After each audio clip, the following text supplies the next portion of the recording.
morning and welcome to another Sunday morning sketch. This is Eric Whalen from Super Secret Project X. This morning, I'm gonna doodle myself a character. It's been a little while. So what I'm going to do is I've been doing grizzly old dudes, and then I'm actually kind of happy how Toothless turned out here. I feel like doing yet something different again. I'm going to do one of my favorite old 70s anime characters. I haven't done a LUM in many years. Oh, I know, she's like one of those primal characters, you know. She's kind of elemental in anime. That's why I like her. She's like the Dirty Pair. They've got a million cute girl characters, but only a couple of them are really, like, you know, iconic, and she's like one of them. So I don't even think I understood that when I was younger, but when I drew her when I was younger, I was like, there was something just kind of right about her, you know? It was fun about her. Just get the camera a little closer.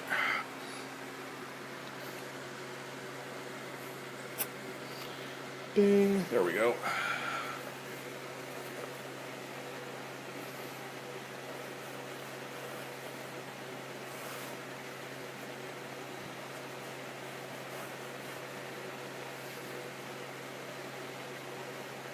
Oh, and again, for those of you at home, which would clearly be all of you, I'm not like some magician. I always pull up a quick image when doing someone else's character just so I have reference, because, I mean, I could always make a version of someone's character, but then it's really not their character anymore, it's mine, and right now I'm interested in learning from other people's designs and such, because I draw my stuff, like, all the time. To be honest, I mean, I'm a designer. I literally do art for a living. So after a while, you kind of get to a point where you're like, let me draw someone else's stuff.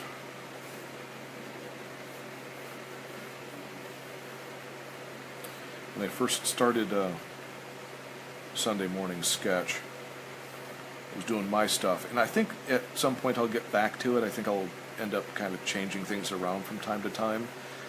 Right now, I'm just having fun with doing other people's stuff. So, got a project. I've got a project that I've nearly got the scripting done on. I've got the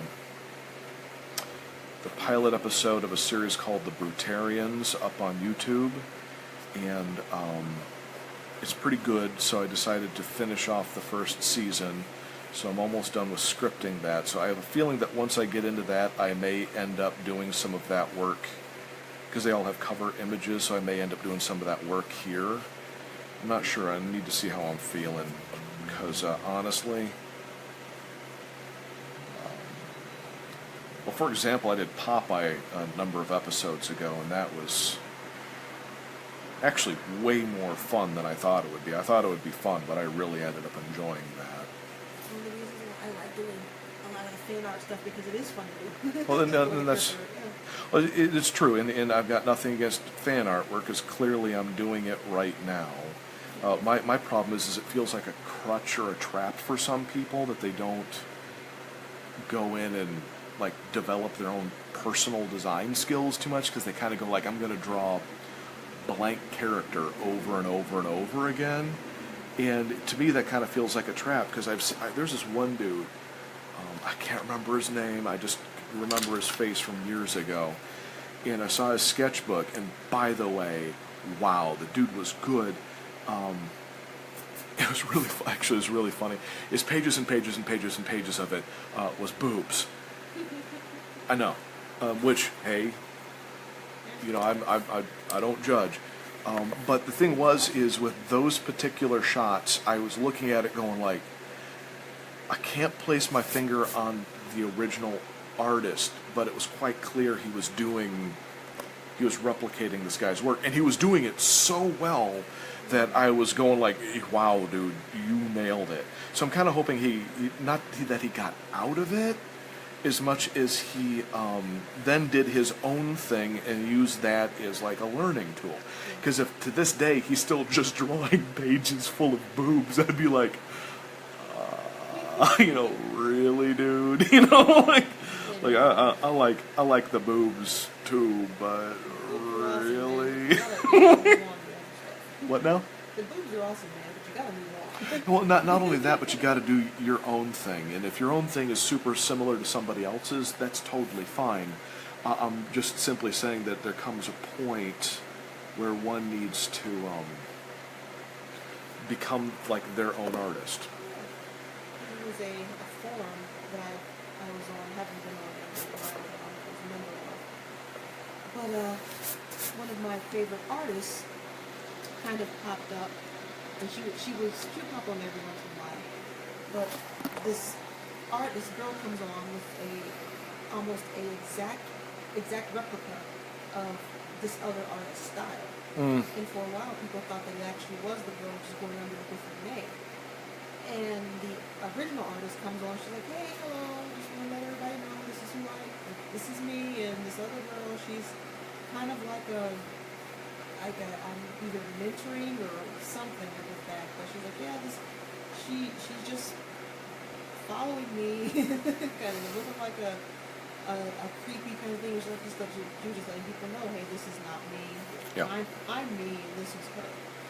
And so me, I was like, oh, well, that's really cool. And so I told her, you have really great energy to your art, but you should probably not ape somebody else's style. Yeah.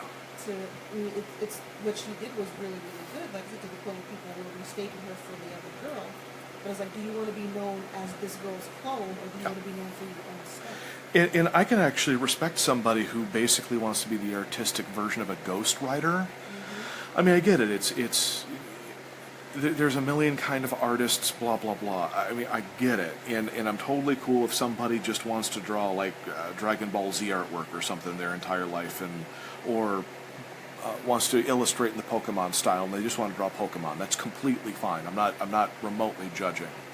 I'm just saying there's some people... What? Oh, hey, Jason. Mm-hmm.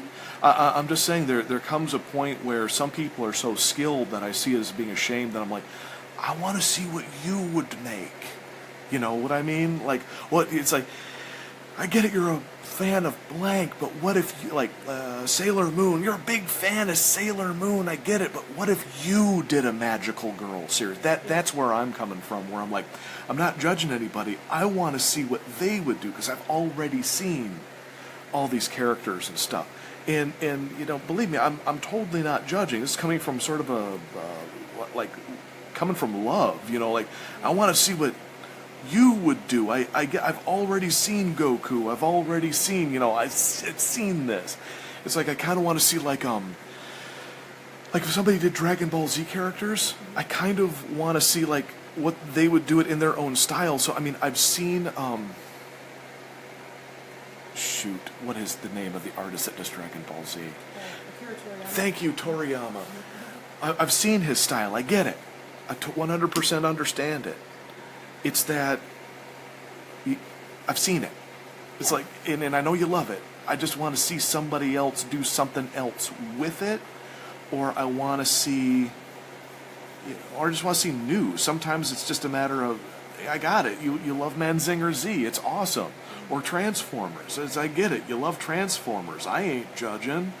But after a while, I'm kind of like, can I see what you personally would do? To me, and this is coming from a person who can draw in different styles and loves seeing others, and also loving fan art and being a fan artist. I appreciate the fact that people can mimic other styles, because in animation, that's one of the key things. You have to be able to mimic the art styles for the jobs and all. And I'm like, that's really good that you can mimic the various styles. But like you said, I also want to see what you are doing as your own character. Yeah, that's it exactly. And even if you're doing your own characters in the style that you really like, that's, to me, I'm like, okay, that's cool too, because you really, really like like the style of this particular thing, but you're using your own characters for it, and basically you're like putting your story into this already developed world. And to me, I'm like, okay, that's one of the crucial things of fan art, and I appreciate that. And okay, that's like you're basically just putting your toys in somebody's sandbox and you're playing with them, which is really cool. Which is, as artists, especially cartoonists, that's what we do anyway. We put toys into the various sandboxes and play with them in different worlds. That's the way I look at it.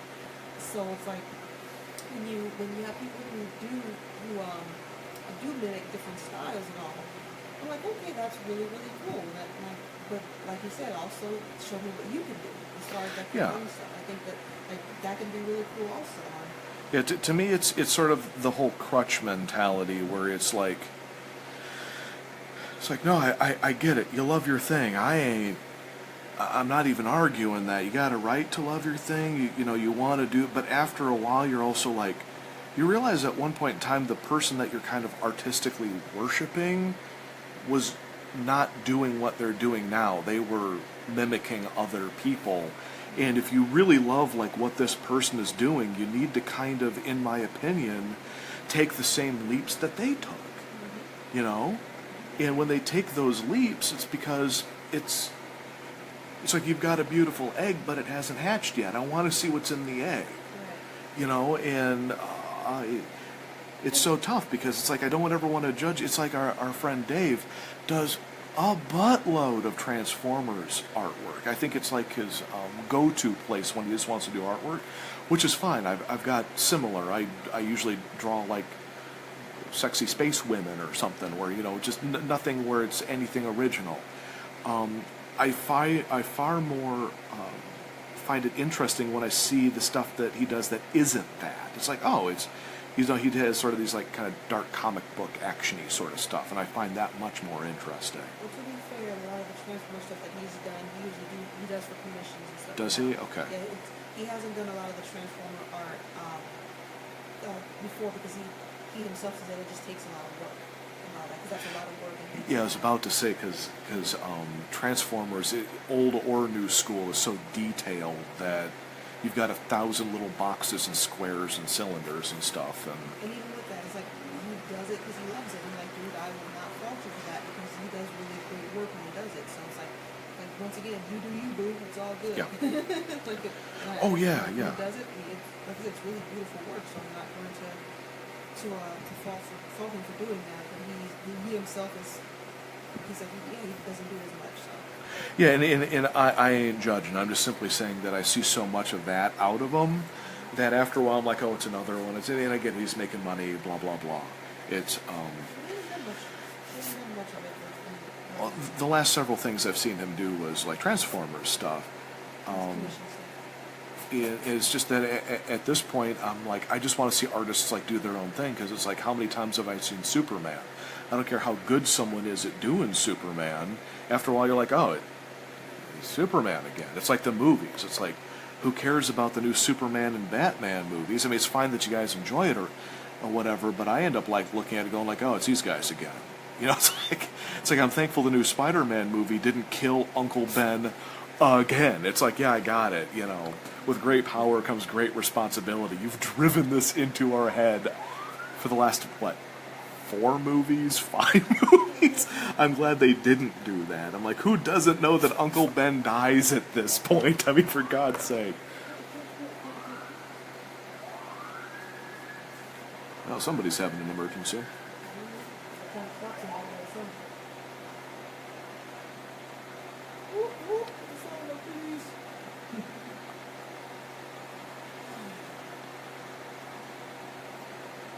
But yeah, it's. I don't want anyone to ever think that I'm judging. You just kind of get to a point where you're like, I just want to see something new, guys. Come on. The old generation wasn't the only generation that could do stuff. The new generation can do stuff. Do stuff. I want to see new stuff. And it is happening. I mean, people are doing it. That's why we're seeing a lot of the really cool creative stuff as far as animation nowadays, with a lot of new indie books that have been coming out. A lot of creators are now getting picked up by a lot of the bigger comic book companies and stuff, and they are allowing them to own their creations. because Yeah. they see that, hey, people have good ideas. Oh yeah. I mean, Image and Dark Horse have been knocking it out of the park with a lot of their creator-owned titles, and just allowing people to just tell and do really great stories and stuff, and they're not locking them down to this is what you have to do. You have to follow this storyline with this here and these histories. Like, no, just go ahead and do your thing and have fun telling the story. I mean, if they have various guidelines that we have to go through, but for the most part, like, no, we want good people to tell good stories and enjoy those stories as we go. Could you do me a favor, sweetie? Yeah. Could you put a new battery in this dude? He's starting to run low. I'm not erasing properly. Thank you, hon.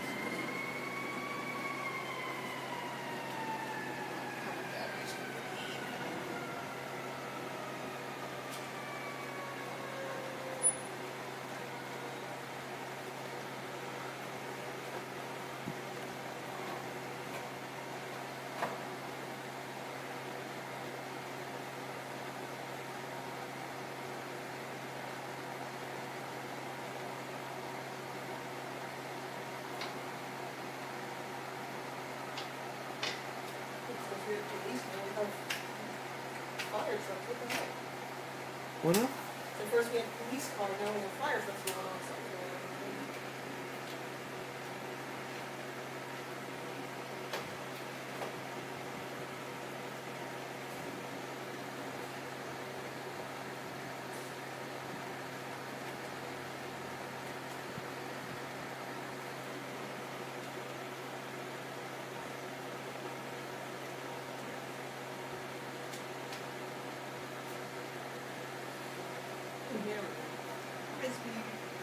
You got the horsepower back?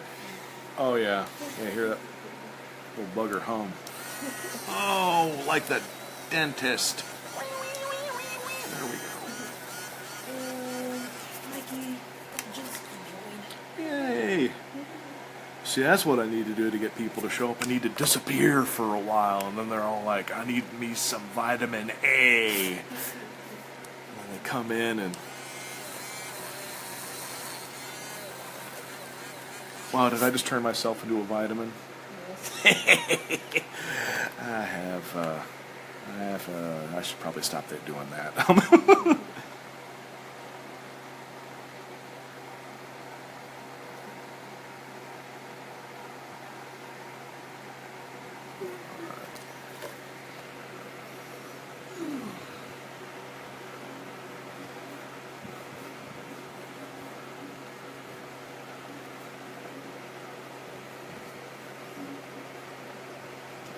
It's actually really funny. We've been doing Disney princesses at work. And so I've had the opportunity to dissect some of the old school like hairstyles that they give them. And the last one I did was Snow White. And she's got like the big like puffy bang thing going on. And the more I started studying that stuff, the more I'm going like, wow, Disney and a lot of the early anime designers in some cases were doing nearly identical design work, and some their lines were a little different, but they were essentially drawing the same thing. Each was inspired from the other. Well, no, that's what I'm saying. Is it's just real interesting to go in and really take a close look at it, not just like a quick like, and then you not really think about it. Just really going in and really looking at it, I was going like, wow, this is got some serious similarities here.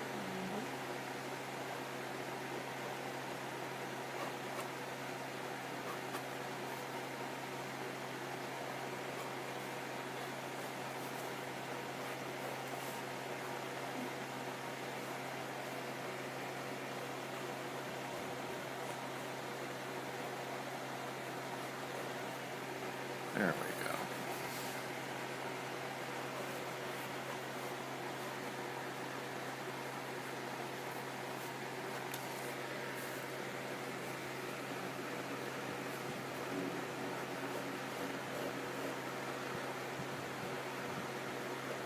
There we go, that's better. It's funny, after not drawing anime characters for a while, I keep going like, no, Bigger hair, come on, dude. Bigger hair. It's been a little while. There we go. Nope, puff that out further.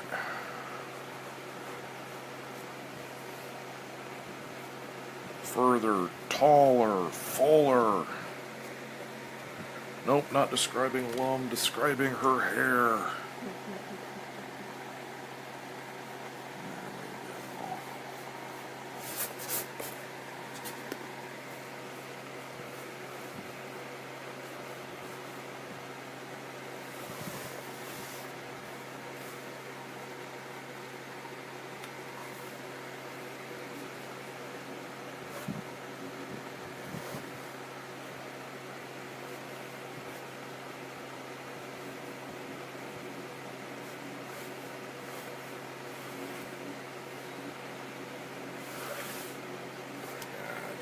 That's wrong.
I love the fact I got the face down and the head down almost immediately. It's the hair that's the part where you're just like, how do I do the thing? I just love seeing when you're drawing something, you're just going with the flow, just about when you're doing something, there's that one part that just blocks you, and you're just like, I really am an artist, I really am. Well, it's to me, it was always like people want to know how you draw, and you spend 10,000 hours doing it, but at the end of the day, the way you come up with images is it's a sequence of doing things, and you hit a point where everything is like boom, boom, boom, boom, boom, boom, boom, like Lego blocks. They just fall into place, and then the further you go, the more Lego blocks there are, so the complexity keeps increasing. So you just don't go like, oh, this line is always here. I was like, no, that line isn't always there. It could be here, here, here. And then with hair, you have to balance the hair with the image that's there. The hair has to, flow and do stuff. It either has to have a certain feeling or certain. So after a while, every line that you put down is very kind of important because it tells you what the next line is supposed to do. And if you don't do that right, then every single line after the one you just put down is going to suck. That's why I like those. It's why you have to get the size of the head on the page right the first time. Because if you make it too big or too small, then it doesn't matter how well you did any other part. It's too big or too small. So you just have to kind of keep going in and making sure that all the little things that you're doing is what actually needs to be happening, and I think it's particularly important in cartooning. It's very true for everything else, yeah, but in cartooning it's super true because, well, you're looking at lines, and if your lines suck, well, then your image sucks. So you have to go in, and your lines have to act a certain way, and they have to relate to the other lines, and the curves have to, react well with the other curves and lines, and everything going together. That takes a while to learn how to do that. And when people ask you how do you do it, at the end of the day, you're like, this conversation will take 10,000 hours because that's how long it takes to figure out how to do super simple stuff like putting lines down, and Jay Line says, watching you always makes me wants to draw. Yay! And Jim joined. Jim knows him. Which Jim? Knows him. Oh, right. Hey guys. Hey man, how's it going? And Jason, draw man, draw. Do it. Well, I've been on super old grizzly dudes and creatures for a while now. I was like, man, I just need a cute girl today. I haven't done big cutesy anime eyes in a while. This was kind of in the mood. Like cleanse the palate once in a while. Well, all of it. Yeah, all of it does. That's why I did the old grizzly dude classic cartoony stuff earlier. Because I was like, man, I need some Popeye or whatever at this moment because I need to do something different. Now that I've done that, I'm kind of feeling like doing sort of like this, and she's kind of turning out kind of glamorous, sort of a glamorous LUM, and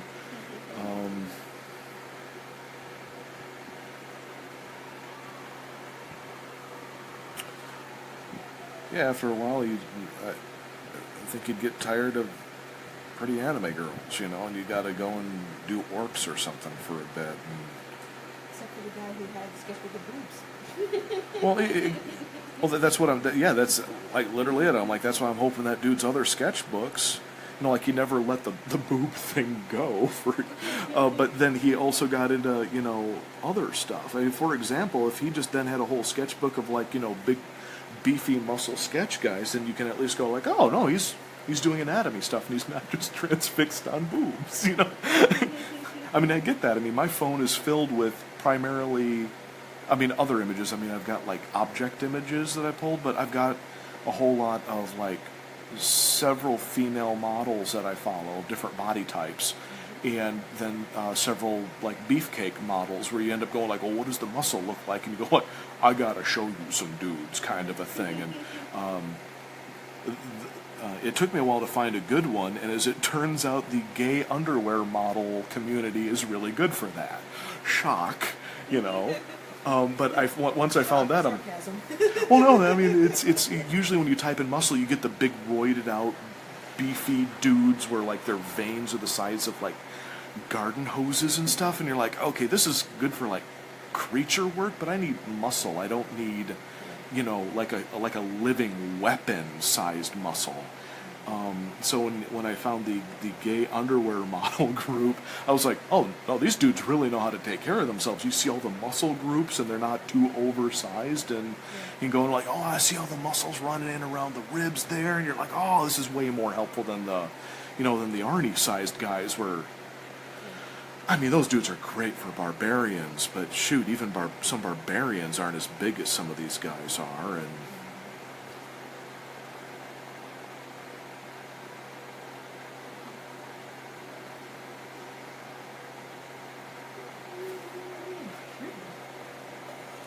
you are excused.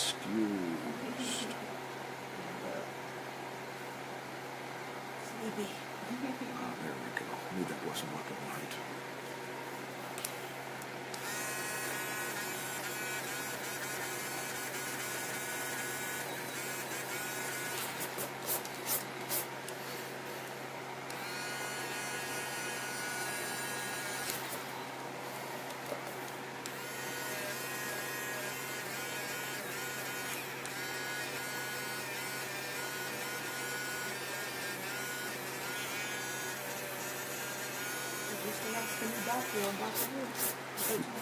Okay, what now? They just announced the 13th Doctor on Doctor Who. Anybody interesting? It's a woman. I had a feeling they were going to do that. Good, that should be fun for a while. Maybe find out. And I bet there's a whole bunch of, like, hardcore misogynist Doctor Who fans that are ticked off. Oh, she could be fun. I hope she's weird. I mean, Doctor Who's got to be weird. That's the only thing that I ask. It's like, well, so what they say, it was on the Dark Tower there. King said, I don't care if the gunslinger is black or not. I just care if he can sling a gun. And that's why I'm like, I'm not necessarily caring if Doctor Who is a guy or not. I'm caring if Doctor Who is weird and entertaining, and specifically mind-bendingly British. Like, that's why I watch Doctor Who. I love that high-speed, weird-ass British mumbling that they do that I can't understand but sounds amazing, you know? Well, by the looks of it, there's a lot of people who are saying the same thing you are. And I wonder if a lot of people are going to be closed-minded about it. And the funny thing is, all the people who are arguing that no, it can't be a woman, are women who are saying that. Well, now I can actually see that because I've known some fangirls that, you know, have, like, fantasies about Doctor Who, you know, so I can... That's the thing, I'm just like, now, to me, it's in the exact same reason why when you have the idiot guys who get angry at, like, women superheroes or whatever, a girl can't do this. Oh, that's bull. It's the exact same thing of women getting mad of a female doctor. It's like, because you can't fantasize over them. It's like, that's just... I'm not even going to argue that. I'm just simply saying that I can see it. I'm not agreeing with it. I'm just like, oh, I can see that, you know. Well, to completely give up your entire history of something just because you can't fantasize over it, that means you were watching for the wrong reason. Well, I didn't get to see a whole lot of the last Doctor because they kind of pulled it off of TV and such, and I haven't been able to catch it. But one thing I love is they brought the Master back as Missy, and she was an amazing Master. She was horrifying and crazy as hell, and the actress, wow, she just had this amazing look, and her eyes were they just penetrated. And you're going like, actually, she's as horrifying as a matter of fact, in some cases, more so than some of the male Master characters. I'm going like, and that's why I was kind of wondering if they were going to do that like as a test to see if they could do a female Doctor. Mm-hmm. And what I'm hoping is, and I want to see this, I think this would be amazing, they give her some hot-ass little male assistant, you know, the arm candy. Now, admittedly, the girls they've been bringing on, most of them weren't like that, but in the old days, some of them kind of were. And that's why I'm kind of going, like, you know, sort of like what Pooley from, was that Mad TV or Saturday Night Live that had the... Oh, that was Mad TV with Dixie Whitworth. And like her pool boys, and that always slayed me. I always thought she was so funny, and the pool guys were always there being like these dumb, sexy guys in like little skimpy outfits, and I always thought that was really, really funny, you know. And the one scrawny guy with like the little hot pants on. Yes, and I don't necessarily want to say because he was necessarily hot, but he played that part, and I always thought that was really, really funny, you know. And the dumb pool boy. Pool boy. That's fully You know, that's just. That's I kind of want to see that. I kind of want to see a female Doctor Who, and she's just got like this dumb little male piece of like arm candy. You know, I think I would just end up laughing like a lot. You know, like you just spin it on all the guys out there that have like serious like masculine problems. Like, no, this is funny, guys. This is really, really funny. Turn off your men are the master race mentality or whatever the heck that is.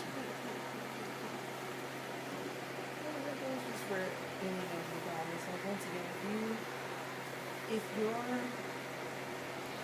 point of watching something is just for the sake of fantasizing about it, I know. Let that be a small part. Oh, sure. Well, everyone's got like their fantasies and stuff, but that is the basis for what you're. It's like, really? And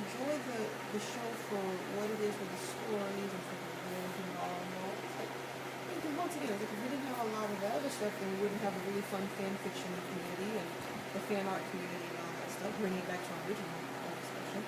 So it's like, let people have that stuff, but don't let that be the whole identifier. Oh, yeah, that is the whole point, is shallow. That is one of the elements, is fun, you know. It's like, of course, we'll just take the Doctor Who girls. Of course I found the Doctor Who girls fun and entertaining and fantasy-inducing and blah, blah, blah. But that wasn't... They were so much more interesting than that. I mean, Donna especially, oh my God, she was almost better. No, and there were cases where she was better than Doctor Who. And then when the two of them were together, it was just magic because she is so funny. And the adventures that they would get into were so hilarious because she was so clearly not putting up with people's crap.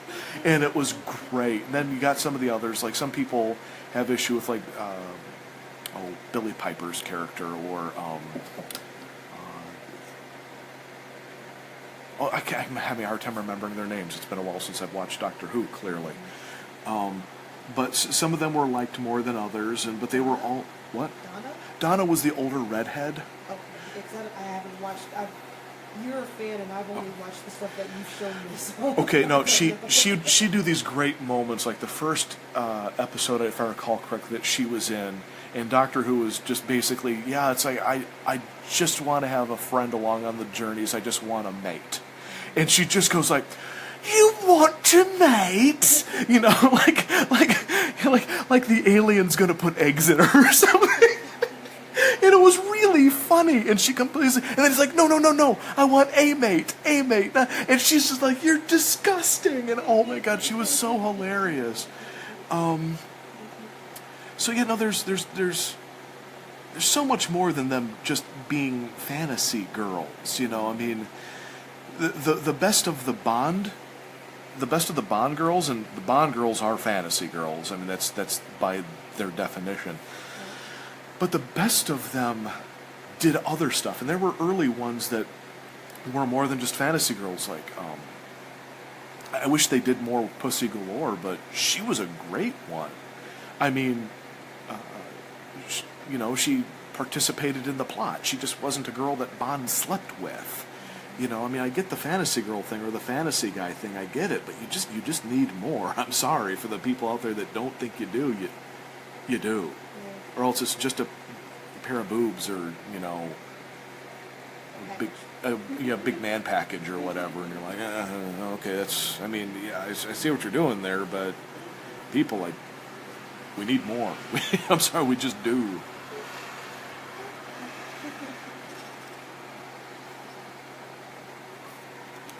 It was actually kind of funny because actually LUM was clearly a type of, like, I for me, this is if I'm, and please, if anybody can interpret this more correctly, tell me, but as I understand, in the Japanese mythological tradition, the Oni symbolized foreigners. Big, brutish, foreign, trolly, kind of racist sort of stuff. Okay, well, LUM is like a space Oni, so she's like a space foreigner. And so when she was in the show, you know, she would always be depicted as having like bigger boobs than the local Japanese girls. You know, she had all, you know, she had like superpowers. She could fly and blah blah blah. But they made her so much more because she was so funny in the way that she was like a hyper aggressive female in a society where that's not.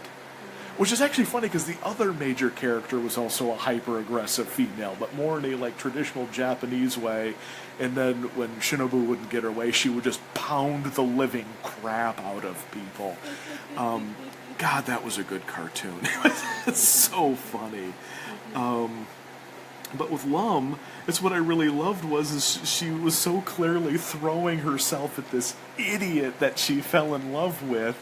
That it got to a point where she was like the abusive side of the relationship, and I don't know. To me, that was really, really funny, you know, and especially because, you know, they on the show they'd have characters that, banded together because they all lusted after her and couldn't, ever get close to her, so they just formed like these weird underground fan clubs of the alien girl in town. Oh yeah, it was just, and they made the guys super creepy, and it was so funny because they were super creepy. And they would always fail because they were super creepy. I mean, I guess it's no doubt that a female wrote the series and created the characters and all that, but, oh, it's so funny. How long have we been going? We're going for 40 minutes. Okay. Yeah, I hate to cut this short for anyone watching, but we've got grocery shopping and stuff we need to get done, and J&J. So came along with the worst.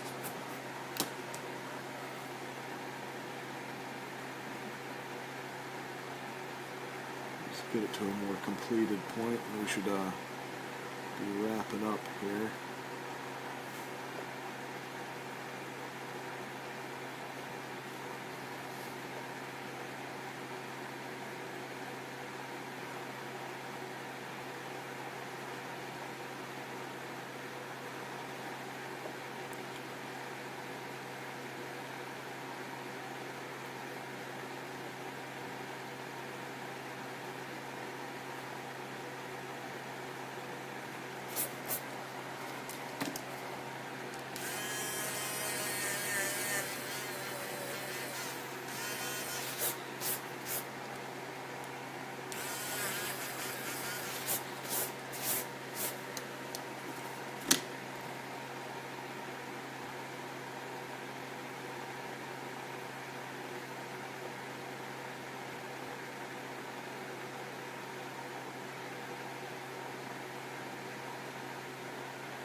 Round that chin off a little bit.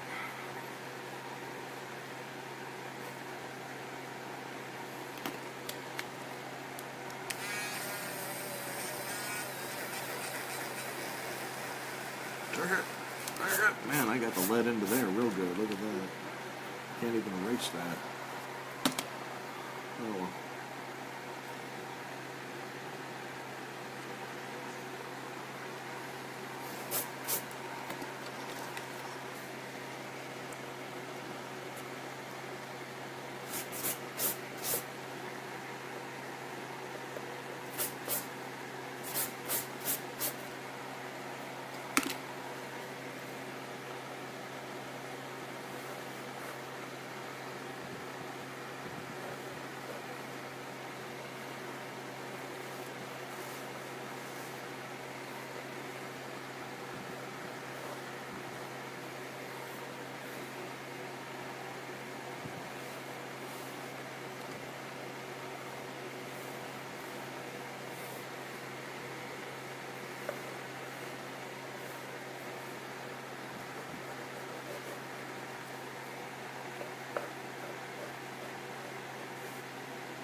Wow, I draw much faster when I'm not talking. Look at that.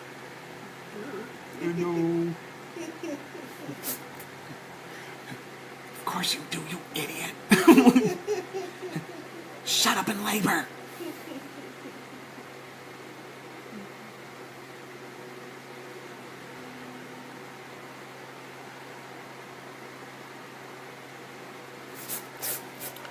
Well, I'd say it's probably good enough for now. That turned out kind of cute.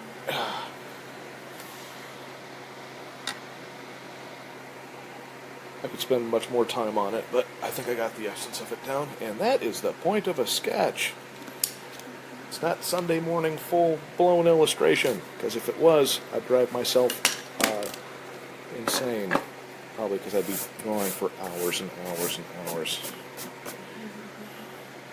Yes, next doctor is female, apparently. I just found out myself. Anywho, y'all have a good week. I